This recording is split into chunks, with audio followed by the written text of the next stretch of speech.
kita di sini rekan Jati sebagai rekan kita yang akan berbicara tentang DP3A Aceh ya. Ibu Putri merupakan pegawai di DP3A Aceh, Dinas Pemberdayaan Perempuan dan Perlindungan Anak Aceh ya. Hari ini kita akan mengangkat tema yaitu pengenalan AMPK dan peran DP3A sendiri nih di dalam tema kita pada pagi hari ini ya. Rekan Jati, kita langsung aja ya tanya-tanya sama Ibu Putri. Sebenarnya AMPK itu apa sih, Ibu Putri? Iya, sebenarnya Kak Meina dari Dinas Pemberdayaan Perempuan dan Perlindungan Anak Aceh itu terus berupaya mensosialisasikan ya AMPK. Dan sebelumnya AMPK ini adalah bidang baru. Nah, jadi dulunya tuh di DP3A ada beberapa bidang, ada perlindungan hak anak, kemudian ada data gender dan informasi anak juga. Nah, saat ini ada bidang yang namanya perlindungan khusus anak. Nah, perlindungan khusus anak inilah yang menangani 15 kategori AMPK. AMPK ini adalah anak yang memerlukan perlindungan khusus. Nah, yang dikatakan dengan anak yang memerlukan perlindungan khusus itu sebenarnya anak seperti apa gitu kan. Nah, jadi ada anak yang dimana mereka dalam situasi bisa kita katakan penuh dengan ancaman ya. Gitu. Jadi kemudian juga mereka juga bisa kita katakan anak itu kan nggak bisa kalau tidak dilindungi, harus memang didampingi gitu. Termasuk dari hak keselamatan dia, kemudian tumbuh kembangnya dan kesejahteraannya gitu. Jadi kenapa perlindungan khusus ini menjadi perhatian negara, pemerintah dan juga masyarakat? Karena memang 15 kategori anak yang memerlukan perlindungan khusus ini adalah anak-anak yang bisa kita katakan itu seperti yang kita nggak menyangka, ternyata ada 15 kategori itu gitu. 15 kategori itu apa aja gitu kan. Nah, ada anak yang berada dalam situasi darurat. Nah, situasi darurat yang saat ini kita pahami itu adalah seperti anak korban bencana alam, gitu ya. Kemudian dia juga menjadi korban bencana sosial, dan kemudian juga yang berada pada konflik. Nah, ini adalah anak dalam situasi darurat. Nah, kemudian yang kedua itu ada anak yang berhadapan dengan hukum. Nah, atau ABH dikenal seperti itu. Jadi kan sekarang juga kita sudah sangat open minded dengan anak-anak yang mengalami permasalahan dalam hukum. Yang memang mungkin ada hal yang bisa kita katakan, kita nggak bisa bilang dia nakal atau seperti apa, pasti ada penyebabnya, gitu ya. Jadi setiap di lapas itu mereka juga perlu perlindungan khusus yang harus dilakukan. Jadi setiap ada kegiatan sosialisasi misalnya, itu anak lapas boleh terlibat, tapi fotonya harus di-blur. Gitu ya. Itu wajib. Itu wajib. Iya, nggak boleh. Kan sering ya kita misalnya melakukan sosialisasi tentang hidup bersih, gitu ya. Kemudian tentang bagaimana menyemangati mereka biar mereka itu tidak merasa bahwa kayaknya nggak ada lagi harapan hidup nih, gitu ya. Nah, tapi anak berhadapan dengan hukum ini juga diatur di dalam 15 AMPK ini. Nah, yang ketiga itu ada anak yang berada pada kelompok minoritas. Nah, ya, atau terisolasi. Nah, kita kan di sini masih sedikit merasakan bahwa kalau anak ada dari minoritas yang kaum berbeda dari kita misalnya ya, yang dulu mungkin sedikit enggan kalau diajak berkegiatan tuh dengan anak-anak yang memang dari Tionghoa. Gitu, ini ya. Memang minoritas ini berarti memang etnis yang berbeda gitu ya. Dan kemudian ada juga anak yang dieksploitasi secara ekonomi atau juga seksual. Nah, kita sering lihat nih, apalagi sekarang nih terkenal dengan istilahnya tuh open BO. Gitu ya. Nah, ternyata banyak kategori umur anak. Gitu. Nah, si anak merasa bahwa dia nggak apa-apa kok. Ini pekerjaan yang memang cuman meladeni via aplikasi misalnya. Tapi ini sebenarnya dia juga sudah harus dilindungi gitu ya. Karena takutnya nanti akan menjadi keterusan gitu. Kemudian juga ada anak yang menjadi korban penyalahgunaan nafsa. Nah, ada kemudian anak yang menjadi korban pornografi yang kita tahu kemarin, apalagi nih sekarang ceritanya di berbagai media sosial yang kita sempat heboh kemarin ya, tentang si bapak yang komen nih anak gue cantik banget nih, udah gede nih, dia punya aset segala macam. Nah, artinya si bapaknya sudah memulai bahwa si anaknya ini punya masa depan yang memang seksualnya bagus nih. Nah, jadi anak ini yang sebenarnya memang harus kita Dilindungi pahami, juga. harus dilindungi gitu. Kemudian anak korban dengan HIV/AIDS.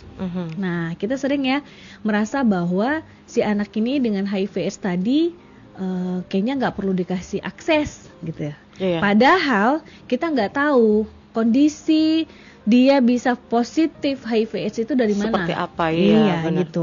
Kemudian anak korban penculikan atau perdagangan manusia. Dan kemudian juga kita tahu anak korban kekerasan fisik atau juga psikis ini menjadi kategori AMPK.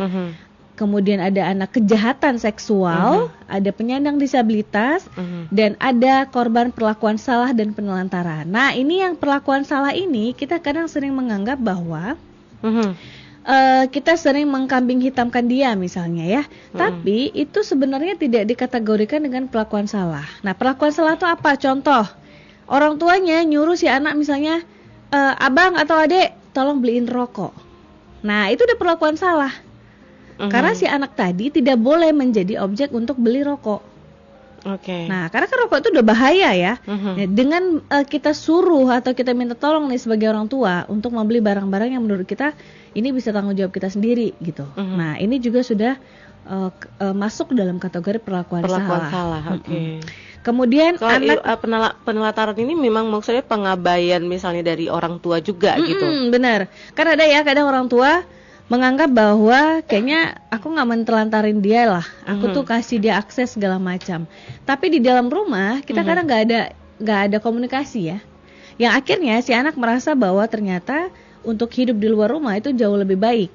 Nah, akhirnya dia merasakan bahwa bergabung sama orang lain, kemudian dia merasakan tempat yang baru dia kayaknya jauh lebih nyaman gitu ya. Itu penelantaran yang secara tidak langsung kita nggak paham kita sudah melakukan itu. Oke. Nah, kemudian ada anak dengan perilaku sosial yang menyimpang. Nah, ini nih sering nih kita lihat yang kadang anak-anak yang memang dia menganggap bahwa kayaknya balap-balap motor gitu ya, ini tren nih, keren nih gitu ya. Padahal itu juga sudah salah satu perilaku yang menyimpang. Nah, kemudian ada anak yang menjadi korban stigma ya, stigmatisasi labelan. Misalnya apalagi nih kadang keluarganya yang memang mungkin sempat berada atau pernah menjadi kader dalam terorisme misalnya. Oke. Kadang kan orang menganggap bahwa jangan dekat-dekat nih sama keluarga dia. Ini mereka teroris gitu ya. Dan pasti anaknya nih menjadi cikal bakal gitu ya. Padahal belum tentu. Nah, bisa jadi si anak tahu kalau orang tuanya seperti itu, tapi kan dia nggak ada tempat untuk dia bisa cari pembelaan di mana, gitu ya. Benar. Nah, ini yang kita sering ragu sebenarnya kita harus ngapain. Nah, jadi 15 kategori AMPK ini yang saat ini terus kita sosialisasikan biar masyarakat juga memahami gitu ya. Nah, setelah pemenuhan hak anak ini tercukupi, maka kita harus pastikan dulu apakah perlindungannya itu sudah sesuai belum dengan kategori anak gitu. Seperti itu, Kamina. Baik, ini menarik sekali ya karena saya sendiri tuh baru tahu ya bahwa 15 kategori ini termasuk ke dalam bagian anak-anak yang memang harus dilindungi oleh negara dan saat ini juga dia masuk ke dalam satu bagian juga ya dalam DP3A ini Bu Putri ya. Rekan Jati, kita juga mengajak Anda untuk interaktif bersama kami di sini ya. Anda yang ingin bertanya, ingin bergabung silahkan mengirim WhatsApp Anda di nomor radio di 0811 68211036. Sekali lagi bagi Anda yang ingin bergabung bersama kami di sini dengan tema kita pengenalan AMPK dan juga peran DP3A, Anda boleh bergabung bersama kami di 0811 68211036.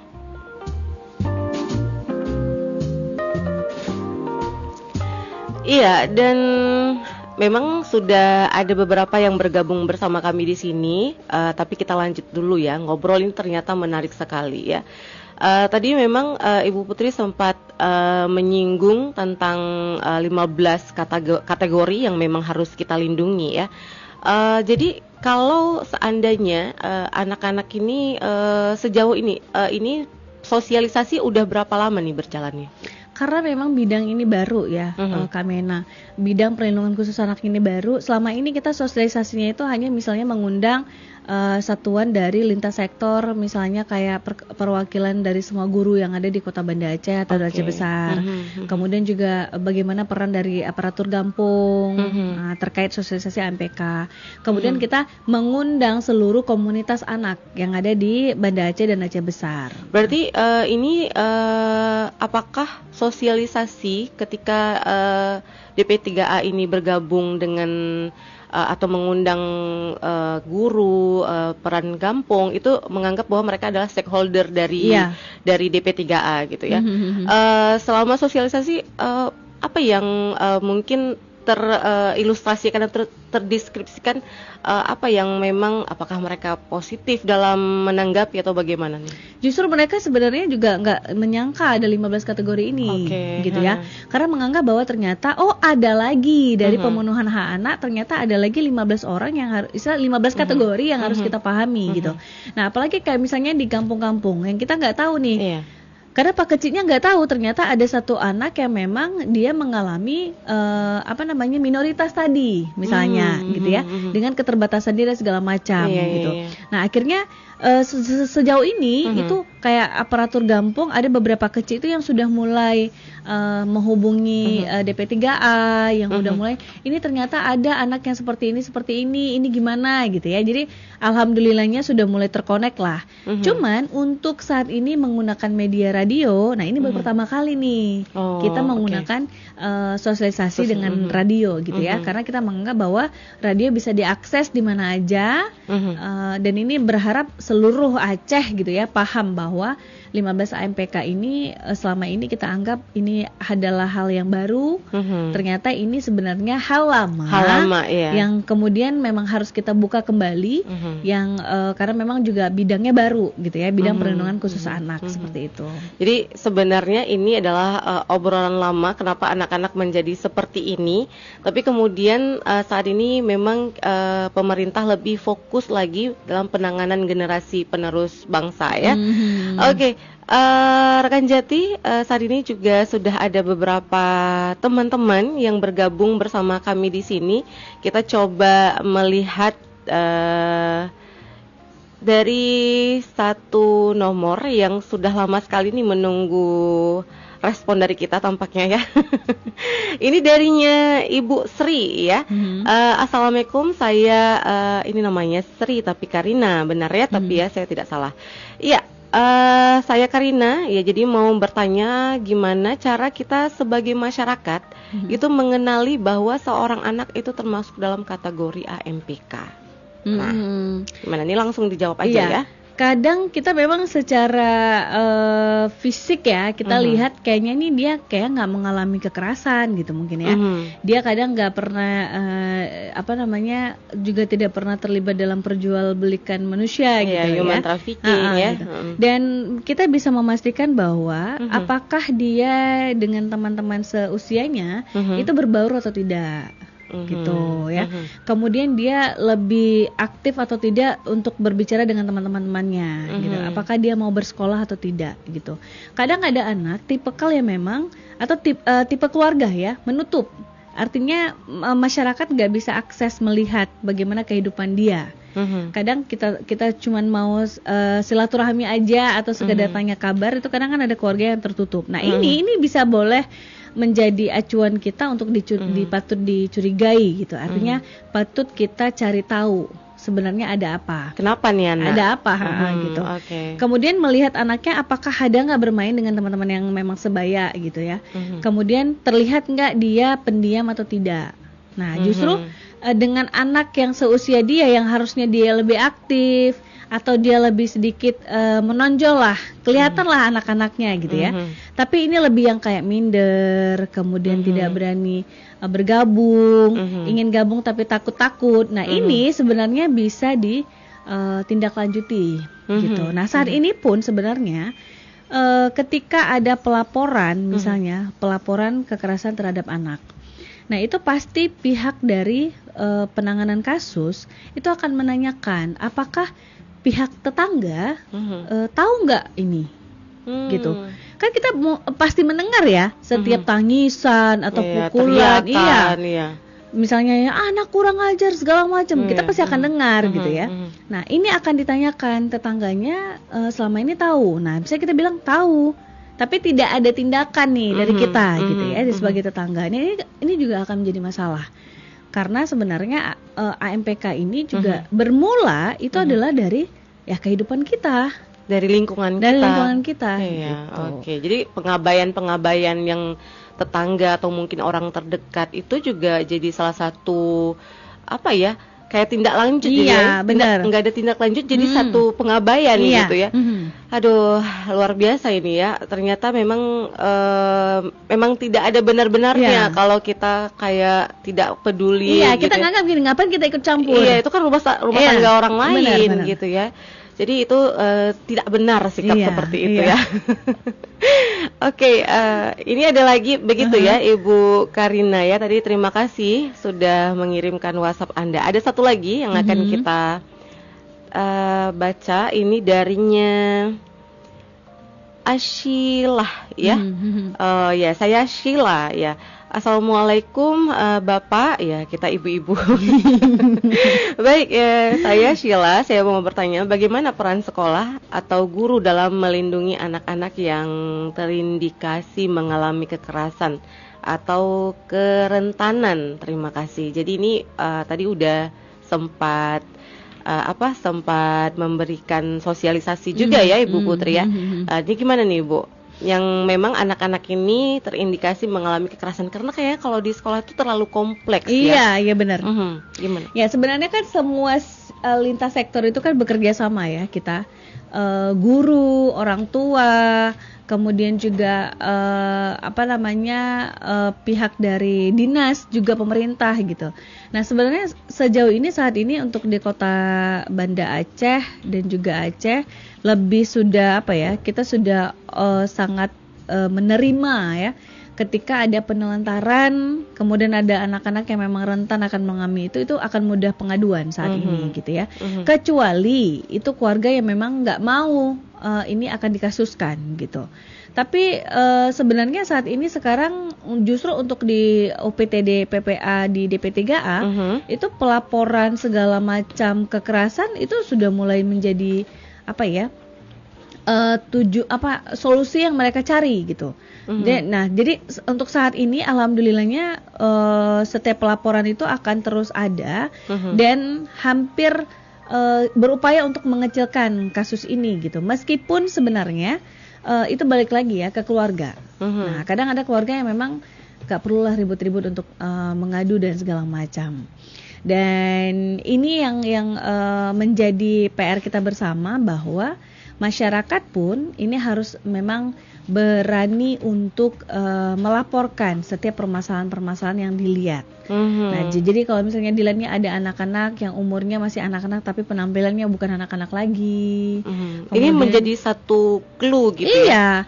Kemudian penampilannya udah berbeda, kemudian kadang pergi sekolah tapi pulang jam sekolahnya udah nggak di jam yang wajar gitu ya.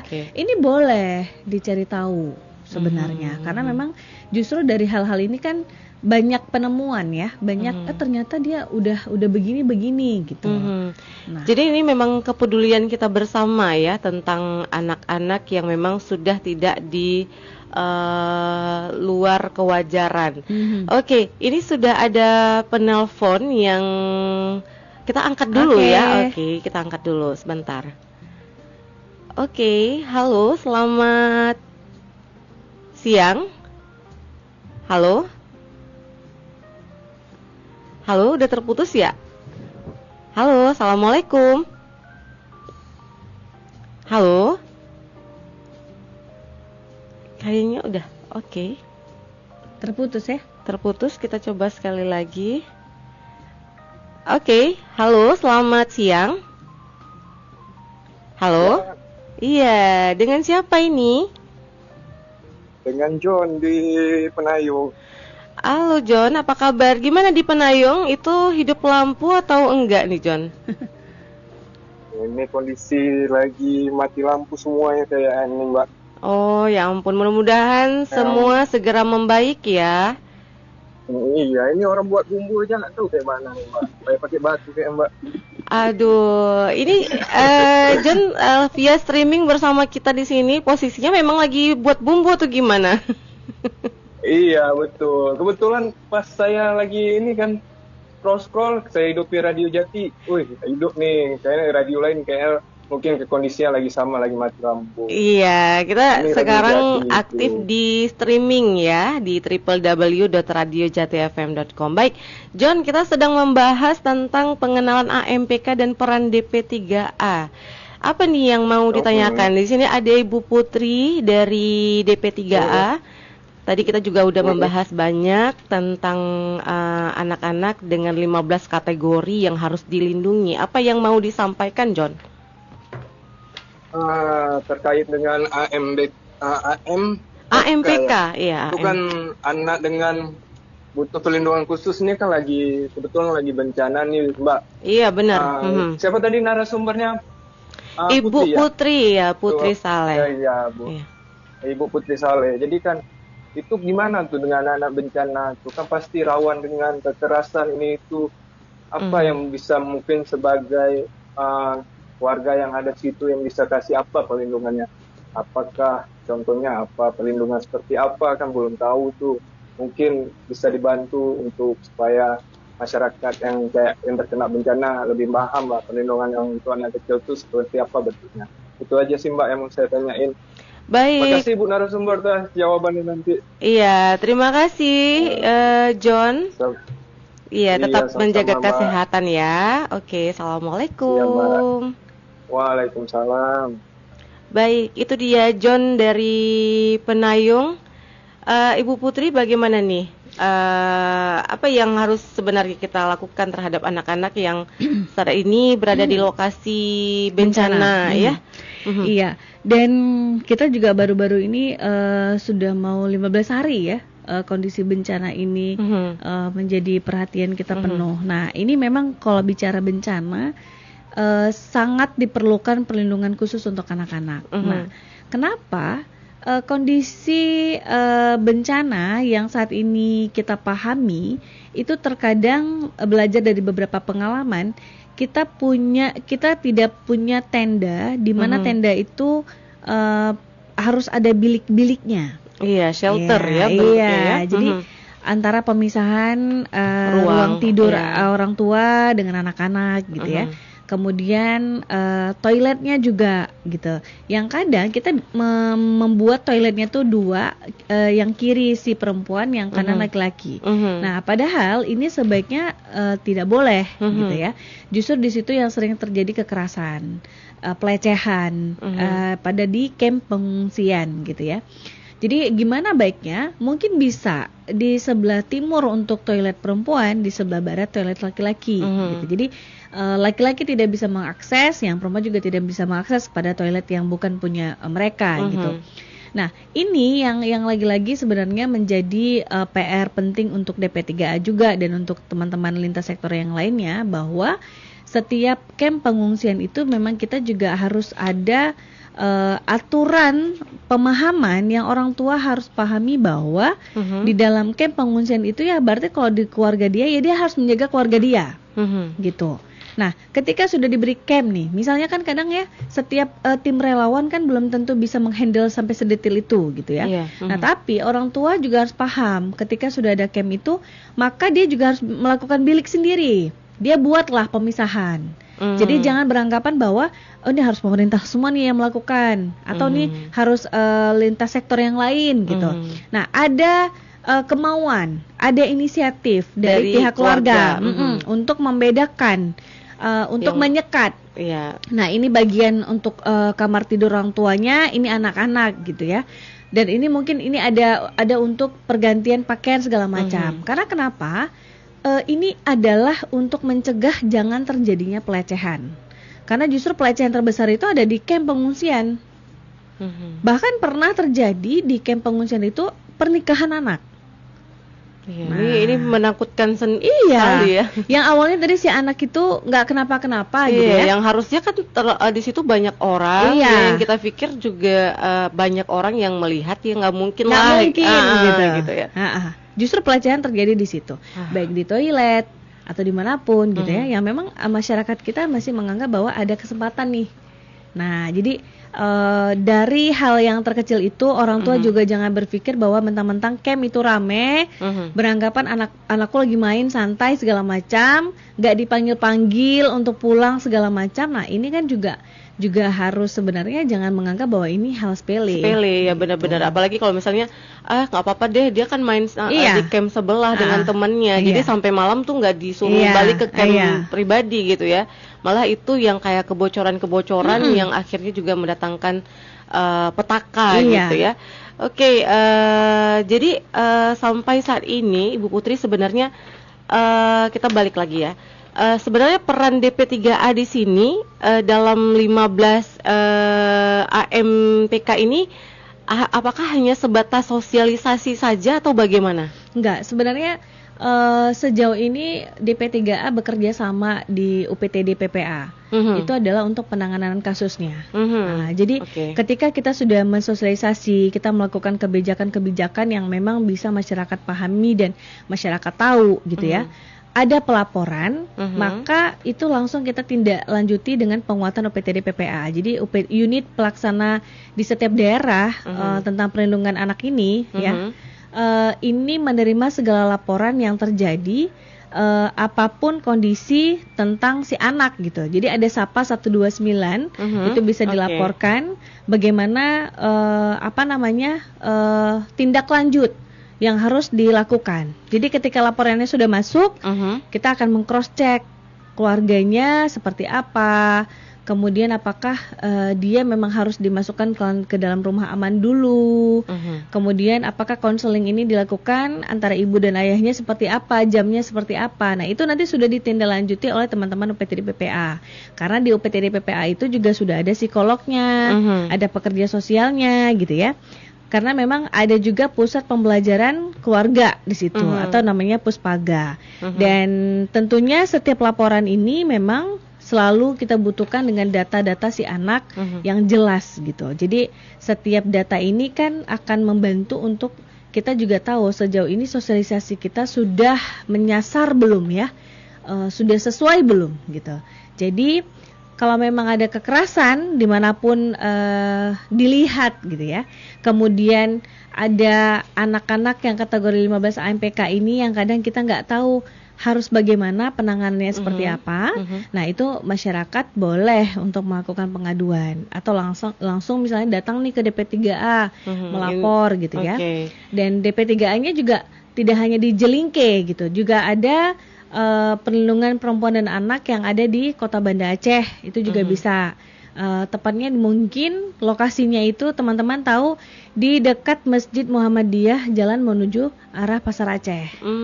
Nah, di situ juga ada. Jadi di situ ada kantor DP3A kota ya. Oke, berarti ini call centernya di 129. Iya, SAPA 129. Oke, baik. Ini menarik ya, dan pembicaraan obrolan kita dari tadi tentang fokus pada anak-anak yang tentunya juga keluarga menjadi satu hal yang cukup berhak mungkin ya dalam melihat sebenarnya anaknya tumbuh kembangnya ini sudah baik atau enggak. Apakah mungkin dari keluarga sendiri itu terindikasi nih melakukan kejahatan misalnya bentuk kejahatan gitu. Nah, kalau di pelapor kasus ini Bu Putri itu si anak boleh menelpon sendiri. Mungkin anak yang usianya kayak 13 sampai 15 tahun mereka boleh menelpon sendiri ya. Dan ini memang akan langsung ditindaklanjuti atau bagaimana? Iya, ada juga anak yang mencoba untuk melapor. Kadang dia datang sendiri gitu. Dia menganggap mungkin misalnya selama ini dia anggap dari orang tuanya kayaknya nggak mungkin atau dari orang lain akan melaporkan gitu ya. Ada juga yang memang mereka seperti curhat. Ini akhirnya gimana gitu.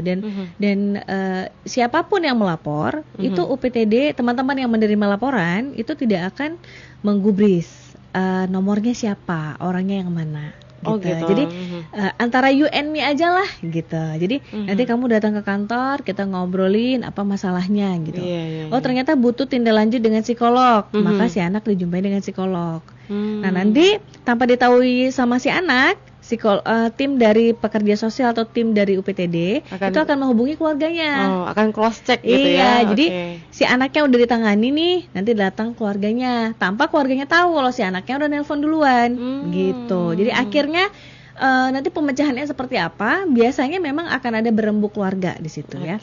Dan kalau misalnya teman-teman mau tahu nomornya, ini bisa saya ulangi lagi juga, bisa disapa 129 atau teman-teman juga bisa telepon di 0811 6808 875. Nah, itu sangat terima laporan di jam berapapun gitu ya. Tapi kalau misalnya teman-teman nanti misalnya mau datang ke kantor, nah itu datang di jam kantor ya, di jam 8 pagi sampai di jam 5 sore gitu. Baik, itu dia ya call center yang sudah Ibu Putri sampaikan. Baik, ini ada juga yang sudah mengirimkan WhatsApp dengan kita di sini. Ibu Mita ya.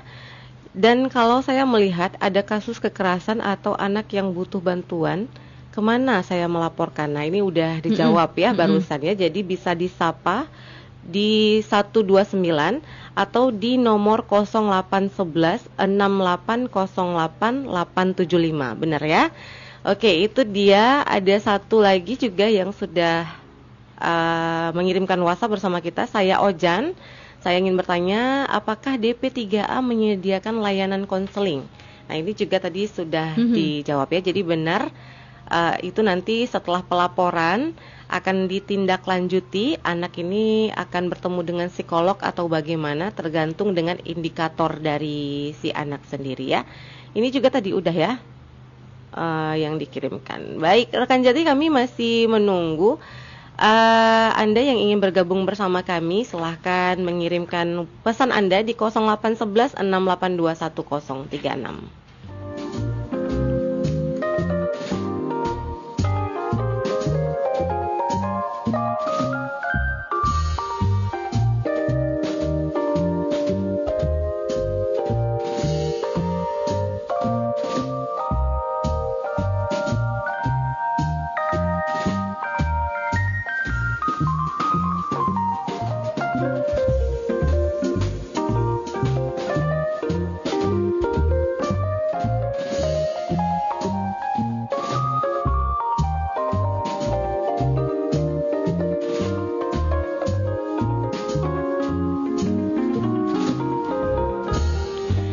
Iya, selamat siang rekan Jati. Kita masih di zona love. Ya, saya sampir saja ya. Soalnya ini zona love story itu sempat bertukar ya. Dengan zona sketsa keluarga. Kita masih di zona sketsa keluarga, membangun negeri dari keluarga. Dan kita masih bersama Ibu Putri Saleh dari DP3A Aceh, Dinas Pemberdayaan Perempuan dan Perlindungan Anak Aceh. Dan tentunya juga di siang hari ini kita masih membahas pengenalan AMPK tadi dan juga peran DP3A sendiri.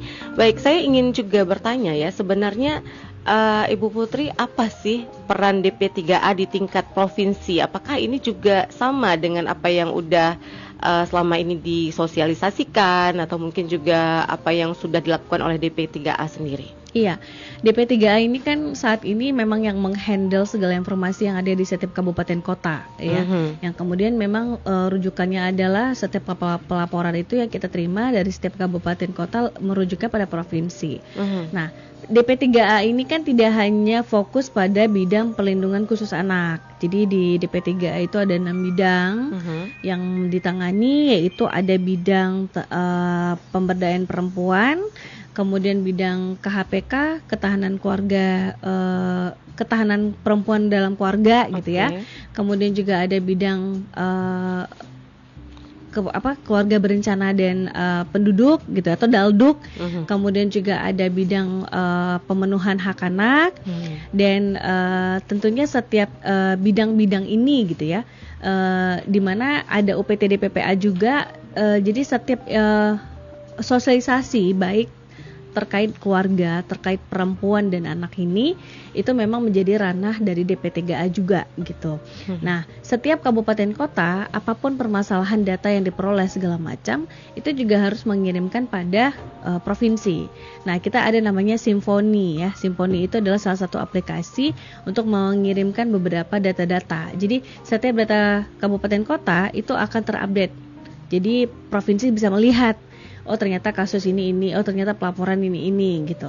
Dan jadi sejauh ini DP3A melakukan kebijakan, kemudian juga membuat regulasi, kemudian juga mensosialisasi ini menjadi pelayanan DP3A sendiri untuk semoga setiap program-program yang kita punya ini masyarakat bisa menerima informasi ini dengan mudah seperti itu. Baik, ini sangat menarik sekali dan mudah-mudahan seperti apa harapannya masyarakat bisa menerima dan juga bisa mengambil semua isu terkait dari keluarga yang ada di Aceh sendiri, sehingga memang anak-anak di Aceh itu tumbuh kembangnya baik dan menjadi generasi yang sejahtera juga gitu.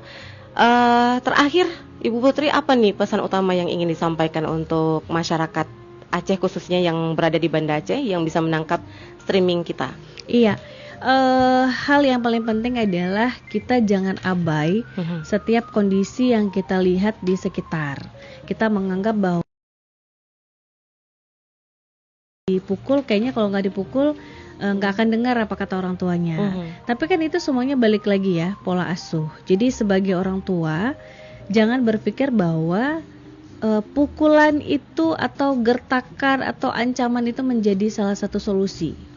Gitu ya. Jadi kalau memang ingin menikah, pahami dulu mental kita akan siap nggak jadi orang tua. Gitu ya. Bukan masalah uang ya. Kalau uang mungkin gampang gitu ya. Tinggal cari gitu. Tapi mental. Jadi jangan sampai mengasuh anak, kita pun yang harus diasuh lagi gitu. Jadi penting sekali buat Bapak Ibu juga harus paham bahwa saat ini Anda melakukan pemukulan saja, kemudian pihak tetangga tahu, ini akan bisa dilaporkan. Gitu. Jadi kalau memang ingin anak Anda tidak masuk dalam kategori AMPK, maka Anda juga harus melakukan pelindungan-pelindungan yang baik untuk anak, gitu ya. Karena ketika anak itu dibesarkan dengan kelembutan, maka dia itu akan tumbuh menjadi orang yang penuh dengan kasih sayang, gitu ya. Dan itu semuanya beranjak pada pola asuh ayah dan ibunya. Gitu. Jadi kalau ayah dan ibu belum selesai dengan masalah masa lalu dia yang mungkin dulunya pernah dipukul, yang mungkin dulunya pernah diancam oleh orang tuanya gitu ya. Kalau bisa ketika punya anak itu sudah bisa berdamai. Sudah selesai. Sudah harus melakukan hal yang baik. Oh, dulu aku tuh sama orang tua aku diginiin. Oh, jangan. Untuk ke depan aku sama anak jangan gitu. Jadi kan ada ya orang bilang ya, aku dulu ke sekolah naik sepeda, nanti anak aku sekolah naik mobil. Nah ini kan salah satu paradigma yang bagus. Artinya dia ingin mengubah hal yang dulu yang dia rasakan jangan dirasakan oleh anaknya gitu ya. Hal yang dulu kurang yang dirasakan anaknya nggak boleh kekurangan gitu. Dan kita inginnya seperti itu gitu ya. Semoga para ibu muda, ayah muda juga ya, ini bisa menjadi tagline kehidupan lah untuk bisa membuat keluarganya itu jauh lebih baik agar kasus kekerasan terhadap anak ini dan AMPK ini tidak bertambah. Kita berharapnya ini bisa mengecil gitu ya. Semoga ini dimulai dari keluarga tentunya. Semua itu bermulai dari keluarga. Jadi kalau saat ini kita benar-benar peduli terhadap keluarga, lingkungan, dan generasi muda, pasti ke depan ini generasi Aceh ya khususnya itu akan maju semakin baik ya. Demikian rekan Jati bincang kita di siang hari ini di zona sketsa keluarga membangun negeri dari keluarga. Terima kasih untuk Anda yang sudah bergabung bersama kami di 0811682136. Kita ketemu lagi di zona sketsa keluarga edisi selanjutnya. Sampai ketemu. Assalamualaikum warahmatullahi wabarakatuh.